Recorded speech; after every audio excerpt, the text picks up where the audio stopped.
Hi everyone.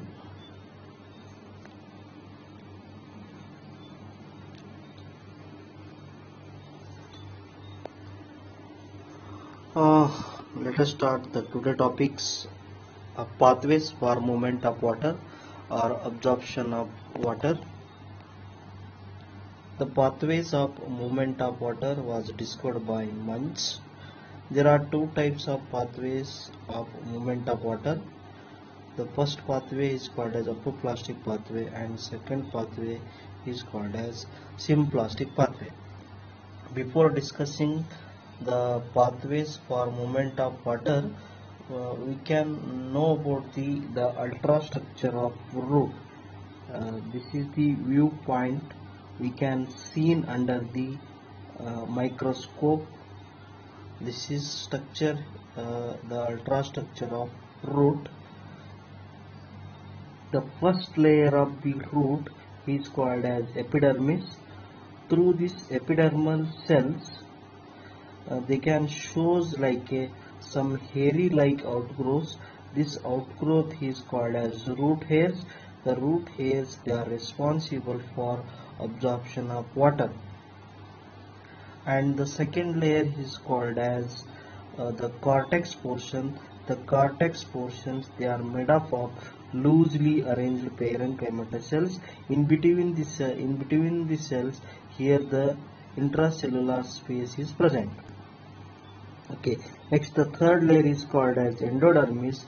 This endodermis cells, they are made up of compactly arranged parenchyma cells, and they are made up of suberin layers. The endodermal cells, they are made up of suberin layers. The suberin layers, they can form the Casperin strip. This orange color bands, the orange color bands, they are called as Casperin strip. Okay, next the fourth layer is called as pericycle, and the fifth portion is called as the vascular tissue. The vascular tissue is called as xylem, and this portion, the yellow like structure, is called as phloem, the vascular tissue system. Now let us start the pathways for movement of water in the case of root. This pathway, they are called as apoplastic pathway and symplastic pathway. Here the in the case of apoplastic pathway, the apoplast is the system adjacent cell wall that is continuous through the plant. Here the water molecules, they can travel through the adjacent cells via the intercellular space. Through the water molecules, they can travel. In the case of apoplastic pathway, the water molecules, they can travel through the adjacent cells via the intercellular space. The water molecules, they can travel through this portion. But in the case of symplastic pathway, the water molecules, they can absorption by root hairs via the process of diffusion.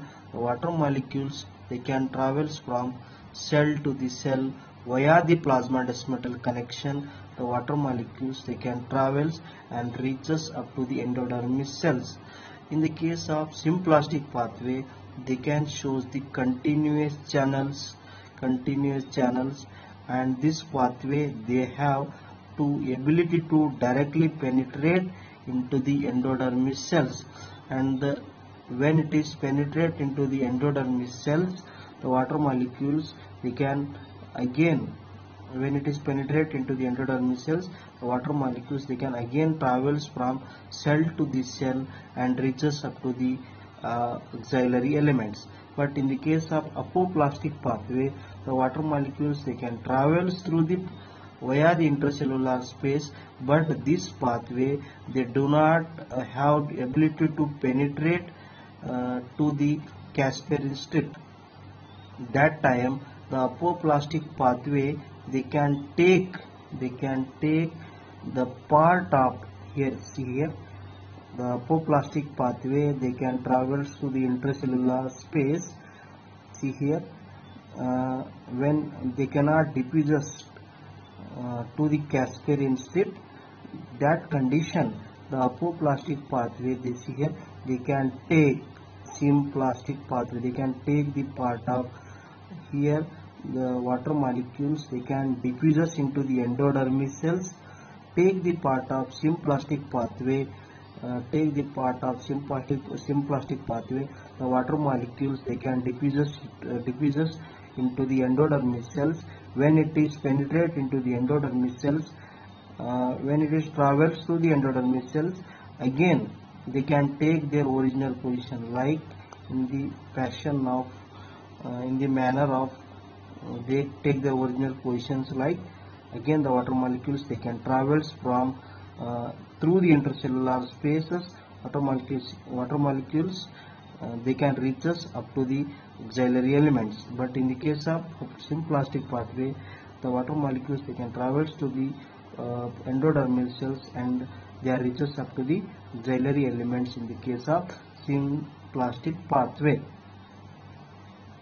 See here, symplastic pathway, water molecules they can absorb, the water molecules they can show the continuous channel, but in the case of apoplastic pathway we can show the discontinuous channel. Here water molecules they can travel due to the presence of Casparian strip, the water molecules they can stop here somewhat, sometimes the water molecules they can stop here, but in the case of symplastic pathway, the water molecules they can continuous channel.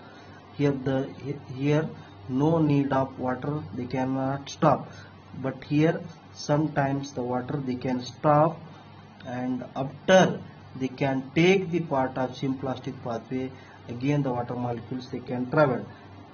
This is the position of symplastic and apoplastic pathway in the case of absorption of water in the case of root.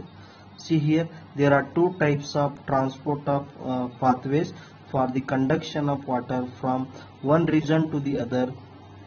The pathways followed by the water can be symplast or apoplastic pathway. The symplast is the pathway in which the water molecules moves through the plasmodesmatal region. Okay, we know about symplastic pathway, they can traverse from through the cell to the cell via the plasmodesmatal connection. The waters they can travel plasmodesmatal region in the cell. The symplast pathway is the living region, because the water molecules they can travel from the living cells, like this is protoplast, this is another cell protoplast. Protoplast is the living cells. Via the living cells, through the process through the plasmodesmatal connection, the water molecules they can travel in the case of in between the two cells which connects the one cell with the others. But in the case of apoplast pathway, is the pathway in which the water is moving between the intercellular space. Here the water molecules they can traverse to the intercellular space. The apoplast pathway includes the non-living spaces. Means the intercellular space there behaves like a non-living space between the cells and the cell membranes. Means the cell wall, through the cell wall from the adjacent cells, the water molecules they can travel. The cell wall is the dead cells.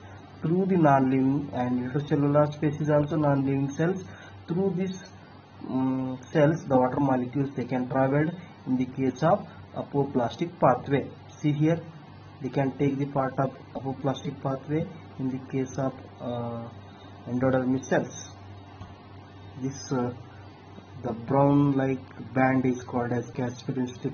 Due to this presence, the apoplastic pathway they can take the part of symplastic pathway. See the difference between the apoplastic pathway and symplastic pathway. Apoplastic pathway it consists of non-living parts of the plant body, that is cell wall and the intercellular space. These are the non-living parts through the water molecules they can travel. But in the case of symplastic pathway, it consists of living parts of the plant body. They are called as protoplasts, connected by the plasmodesmatal connection. Okay, we know that. there is a little resistance in the movement of water, but in the case of symplastic pathway, some resistance occurs in the movement of water to the symplast. This is the second difference. It is faster. Which one? Apoplastic pathway is the faster process. Here water molecules, they can travel through the intercellular space. The water molecules, they can travels. That's why this is the faster process. But in the case of symplastic pathway, the water molecules, they can travel from one cell to the another cell. They can take some time. That's why the pathway there behaves like a slower pathway. And the fourth difference is metabolic state of the root does not affect the apoplast pathway, but in the case of symplastic pathway, metabolic state of the root directly affects the symplast pathway. These are the some major difference between apoplastic and symplastic pathways of water. Somewhat this lesson was useful for the our future. Okay, thank you.